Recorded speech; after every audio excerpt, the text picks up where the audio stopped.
अस्सलाम वालेकुम।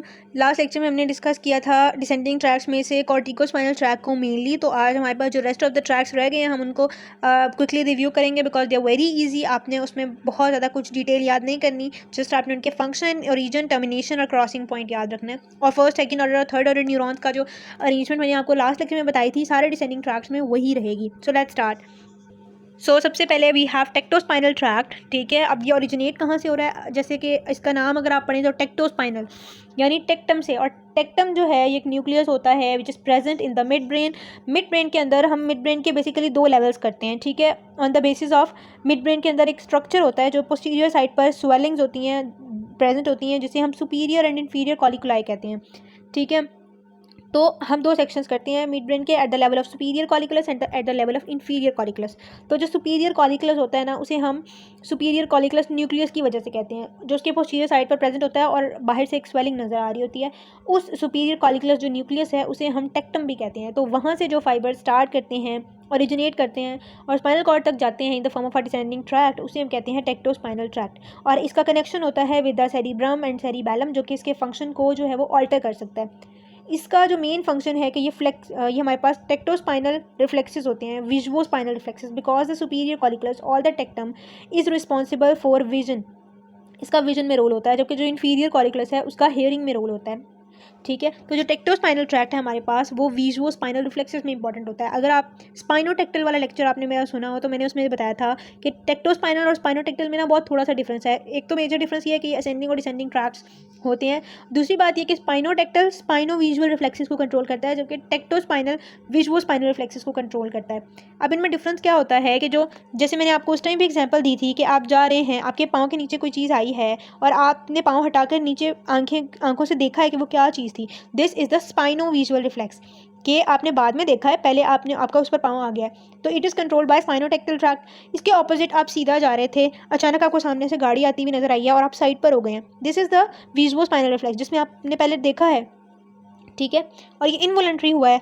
तो इस तरह का जो ट्रैक्ट होता है ये हमारे पास टेक्टोस्पाइनल ट्रैक्ट इसको कंट्रोल कर रहा होता है। ठीक है, और इसका मेजर फंक्शन क्या होता है कि ये हमारे पास रिफ्लेक्स पोस्चरल मूवमेंट्स को कंट्रोल कर रहा होता है in response to visual stimuli. अब मैंने आपको इसका ओरिजिन बता दिया। जैसे ही ये ओरिजिनेट होता है ये फॉरन जो है फाइबर्स अपोजिट साइड पर चले जाते हैं। ठीक है, they cross the mid line after the origin and descend through the brain stem, और ये ब्रेन स्टेम के अलॉन्ग डिसेंड करते हैं along the close to the medial longitudinal fasciculus. ये रिलेशन है, इसको आपको याद करने की जरूरत नहीं है। इफ़ यू नो कि मीडियल लॉन्गिट्यूडनल फैसिकुलस क्या होता है, ये एक बंडल ऑफ न्यूरॉन्स होता है जो कि ओनली ब्रेन स्टेम में प्रेजेंट होता है और ब्रेन स्टेम में मौजूद डिफरेंट क्रेनियल नर्व्स के न्यूक्लियाई को आपस में कनेक्ट कर रहा होता है। तो ये उसके क्लोजली ट्रैवल कर रहा होता है, फिर ये डिसेंड करता है और ये इंटीरियर वाइट कॉलम में प्रेजेंट होता है स्पाइनल कॉर्ड के close to the interior median fissure. Or majority of the fibers terminate in the anterior gray column in the upper cervical segments by synapsing with internuncial neuron as same as the previous tract। और ये हमारे पास function हम इसका जो है वो पढ़ चुके हैं, आपको इसकी डायग्राम भी इधर नज़र आ रही होगी। If you look at the section of spinal cord जिसके अंदर आपको नजर आए तो this is the tectospinal tract. आप दूसरों की भी लोकेशन देख लें, टेक्टो बिल्कुल मीडियन सर्कस के फिशर के बिल्कुल साथ है। फिर उसके साथ हमारे पास वेस्टिबुलोस्पाइनल होता है और फिर उसके साथ जो है वो ओलाइवरोस्पाइनल होता है और रूब्रोस्पाइनल हमारे पास, ये जो आपको लेबलिंग नजर आ रही है ये रूब्रोस्पाइनल है। ठीक है, जो लेटरल कॉर्टिकोस्पाइनल के साथ होता है। तो ये लोकेशन मैंने आपको दिखा दिया। अब हम दोबारा वापस आते हैं अपने ट्रैक्ट्स पर। तो टेक्टोस्पाइनल, अब उसके बाद है रूब्रोस्पाइनल। रूब्रो रेड न्यूक्लियस से निकला है, जो फाइबर्स रेड न्यूक्लियस से निकल रहे होते हैं और स्पाइनल कॉर्ड तक जाते हैं उन्हें हम रूब्रोस्पाइनल कहते हैं। ठीक है, रेड न्यूक्लियस भी हमारे पास मिड ब्रेन के अंदर ही सुपीरियर कॉलिकुलस के लेवल पर ही प्रेजेंट होता है, बट ये उसके एंटीरियरली प्रेजेंट होता है। हमारे पास टेक्टम तो पोस्टीरियरली होता है, ये एंटीरियरली प्रेजेंट होता है। यहाँ से फाइबर्स निकलते हैं और ये at the level of nucleus ही जो है वो डीकसेट कर जाते हैं। ठीक है, और डीकसेशन के बाद ये डिसेंड करते हैं एज द रूब्रोस्पाइनल ट्रैक्ट और ये lateral white column of the spinal cord में। अभी मैंने आपको स्पाइनल कॉर्ड का सेक्शन दिखाया, उसमें लेटरल वाइट कॉलम में वी हैव सीन के rubrospinal tract lateral corticospinal tract के बिल्कुल साथ होता है। उसके बाद they terminate by synapsing with internuncial neurons as same as the previous. उसके बाद इसके कनेक्शंस होते हैं, इसके भी कनेक्शंस होते हैं with the cerebral cortex and the cerebellum. ठीक है, और ये इनकी एक्टिविटी को मॉडिफाई करता है by modifying alpha and gamma motor neuron की एक्टिविटी से। और जो इसका मेजर फंक्शन है is to control the activity of flexor muscles. Basically ये हमारे पास जब हम बैठते हैं ना तो ये ट्रैक बहुत ज़्यादा इंपॉर्टेंट होता है, क्योंकि जब हम बैठे होते हैं तो हमारे मूव जॉइंट्स फ्लेक्स्ड होते हैं और जब हम खड़े होते हैं तो we are in extended position, तो उसमें हमारे पास ओलाइवो और वेस्टिबुलर ट्रैक का फंक्शन आता है। और सिटिंग पोजीशन में जो फ्लेक्स्ड होते हैं हम तो रूब्रोस्पाइनल ट्रैक का फंक्शन आता है। ठीक है, और ये इसकी डायग्राम है। अगर आप डायग्राम देखें तो ये soon after the origin they cross and then they descend as rubrospinal tract और स्पाइनल कॉर्ड में टर्मिनेट कर दें। Then we have vestibulospinal tract जो कि वेस्टिबुलर न्यूक्लियाई से निकलते हैं। Vestibular nuclei are concerned with the balance and equilibrium और ये हमारे पास प्रेजेंट होते हैं पोंटोमेडुलरी जंक्शन पर। If you look at this diagram तो ये हमारे पास सेंटर में जो ग्रीन कलर जहाँ से स्टार्ट हो रहे हैं फाइबर्स, ये हमारे पास वेस्टिबुलर न्यूक्लियाई है। वेस्टिबुलर न्यूक्लियाई के 4 कंपोनेंट्स होते हैं। We have lateral, medial, superior and inferior, ये 4 न्यूक्लियाई मिलकर ना वेस्टिबुलर न्यूक्लियर कॉम्प्लेक्स बना रहे होते हैं। तो ये हमारे पास मीडियल वाले से ये स्टार्ट होते हैं, फाइबर्स ओरिजिनेट होते हैं, ठीक है।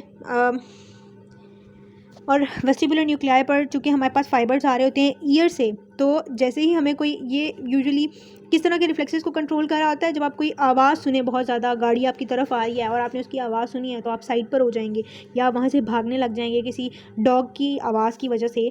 तो उसमें हमारे पास जो है वो वेस्टिबुलर न्यूक्लियाई फायर कर रहे होते हैं थ्रू द वेस्टिबुलोस्पाइनल ट्रैक्ट, ठीक है। और सेरिबेलम से भी इसके पास फाइबर आ रहे होते हैं। The neurons of lateral vestibular, अच्छा लेटरल वाले, मीडियल वाले नहीं, लेटरल वेस्टिबुलर न्यूक्लियस के fibres they give rise to the axons that form this vestibulospinal tract.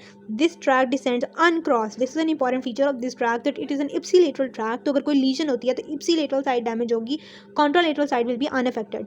और ये स्पाइनल कॉर्ड में ट्रैवल करते हैं और ये मैंने आपको दिखाया है बिल्कुल टेक्टोस्पाइनल के साथ इंटीरियर वाइट कॉलम में प्रेजेंट होते हैं, ठीक है। और ये इंटरनेशनल न्यूरॉन्स के साथ करेंगे और इनका क्या फंक्शन होता है, they facilitate the activity of extensor muscles and they inhibit the activity of flexor muscles in association with the maintenance of the balance, ठीक है। जब आपकी टांगें एक्सटेंडेड होती हैं, they are more balanced as compare to flexed position, ठीक है।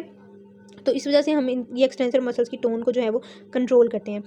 That's all. और एक और हमारे पास ट्रैक्ट आता है ओलाइवोस्पाइनल ट्रैक्ट। उसका भी बेसिकली फंक्शन तो इतना नोन नहीं है, but it originates from the superior olivary nucleus, ठीक है। और इन्फीरियर ओलाइवरी न्यूक्लियस से भी हो सकते हैं, मोस्टली जो है वो इन्फीरियर वाले से होते हैं आई गेस। तो वहाँ से ये ओरिजिनेट होते हैं। सुपीरियर ओलाइवरी न्यूक्लियस पॉन्स में प्रेजेंट होता है और इन्फीरियर ओलाइवरी न्यूक्लियस मेडला में प्रेजेंट होता है। तो ये वहाँ से इन्फीरियर ओलाइवरी न्यूक्लियस से most of the time 90% 80% fibres ये वहाँ से ओरिजिनेट करते हैं, ये डिसेंड करते हैं, ठीक है। और हमारे पास जो है वो in the same manner first and second and third order neurons होते हैं और जो हमारे पास जो है ये एंड करते हैं और डिफरेंट मोटर न्यूरॉन्स की एक्टिविटी को ऑल्टर कर रहे होते हैं। So that's all about descending tracts. I hope कि आपको समझ आ गई होगी। If you have any question you can ask in comments. अल्लाह हाफिज़।